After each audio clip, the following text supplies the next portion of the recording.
Mother-in-law demanded a paternity test. Now she's begging to hold my baby. I refused, and drama exploded.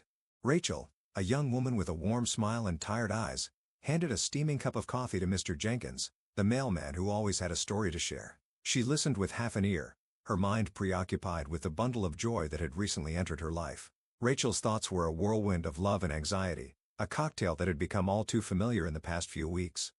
Mr. Jenkins, noticing Rachel's distant gaze, paused in his story about the mysterious old lady who had moved into the neighborhood. He cleared his throat and leaned in slightly, his kind eyes reflecting the late afternoon sun that streamed through the kitchen window. "Is everything all right, Rachel?" His question, though simple, held a depth of concern that Rachel hadn't anticipated. Her quiet nod of acknowledgement was all it took for Mr. Jenkins to understand that she needed to talk. Rachel's nod was more than just a polite response. It was a silent confession of the tumultuous storm brewing within her. The unspoken bond between them grew stronger with each shared story and secret glance.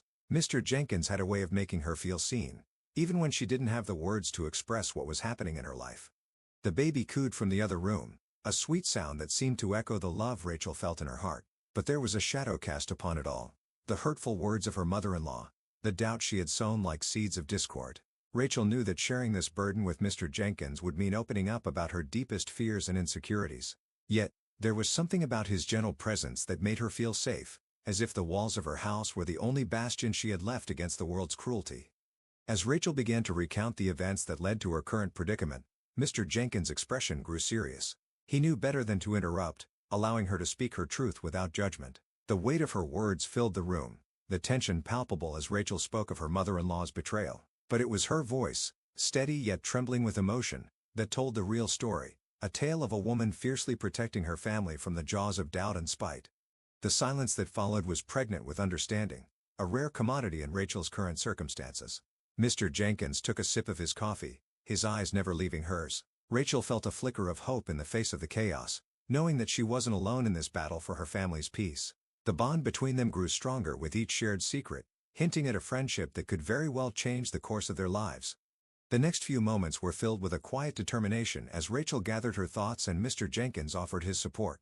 The air was thick with the scent of coffee and the promise of alliance, a potent combination that made Rachel realize she could handle whatever came next. She had an advocate in Mr. Jenkins, someone who understood the gravity of her situation without the baggage of family ties. Together, they formulated a plan to address the looming issue with her mother-in-law. Rachel knew it wouldn't be easy, but she felt empowered by the wisdom of her unlikely confidant. As Mr. Jenkins finished his coffee and prepared to leave, Rachel felt a renewed sense of purpose. She knew that she and her husband had to stand firm, to protect the innocence of their newborn daughter from the toxic cloud that threatened to engulf them all. With a firm grip on the now cool mug, Rachel walked Mr. Jenkins to the door, her mind racing with the potential consequences of their conversation. But she also felt a strange sense of peace, knowing that she had found an ally in the most unexpected of places. As the door closed behind him, Rachel took a deep breath, ready to face whatever was to come, her heart swelling with the love for her child and the support of the kind neighbor who had become so much more. The evening light painted the living room in a soft glow as Rachel sat on the couch, her thoughts racing. She picked up her phone and scrolled through pictures of her daughter, her chubby cheeks and tiny fingers serving as a stark reminder of the love that had brought her into this world. Rachel's jaw clenched as she remembered her mother-in-law's text. The audacity to question her baby's lineage was more than she could bear. Her eyes narrowed in determination as she dialed her husband's number, the sound of the ringing piercing through the quiet. "Hey," he answered, his voice strained. Rachel could hear the office noise in the background. "We need to talk," Rachel said, her voice firm. She didn't bother with pleasantries. There was no time for that now. "I can't let her hold the baby. Not after what she said." Her husband's sigh washed over the line, a mix of frustration and resignation. "I know it's hard, Rachel, but she's my mom. Can't we just let her come over and meet her? Maybe she'll see her and realize she's wrong." Rachel felt the anger rise in her chest, but she pushed it down. She had her chance, and she chose to hurt us. Our daughter deserves better. There was a pause, and Rachel could almost see the internal struggle playing out on her husband's face, even though they were miles apart. "Okay," he finally said. "I'll talk to her, but promise me we won't make this a permanent thing. We'll figure it out." Rachel nodded, even though he couldn't see her. "For now, we stand our ground. We're a team." The conversation ended with a promise to regroup after work, to tackle the situation as the united front they had always been.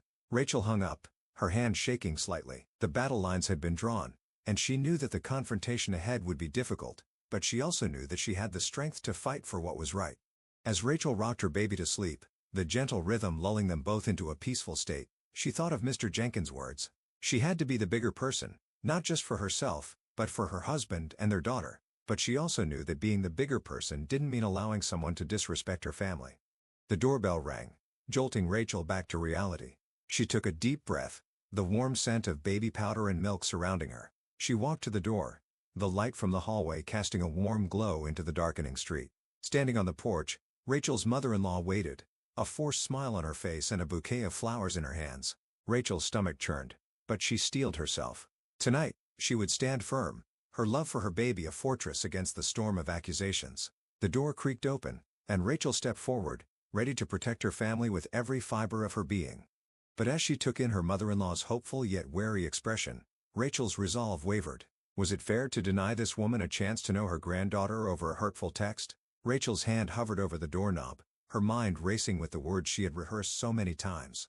But before she could speak, her gaze fell upon an envelope tucked into the bouquet, her name scrawled in a handwriting that seemed eerily familiar. Rachel's heart skipped a beat as she took the flowers, the weight of the envelope heavy in her grasp. Once the door was closed and her mother-in-law was seated, Rachel excused herself to the kitchen. With trembling hands, she opened the envelope, revealing a brittle, yellowed letter. The handwriting was unmistakable. It was from her mother-in-law's younger days.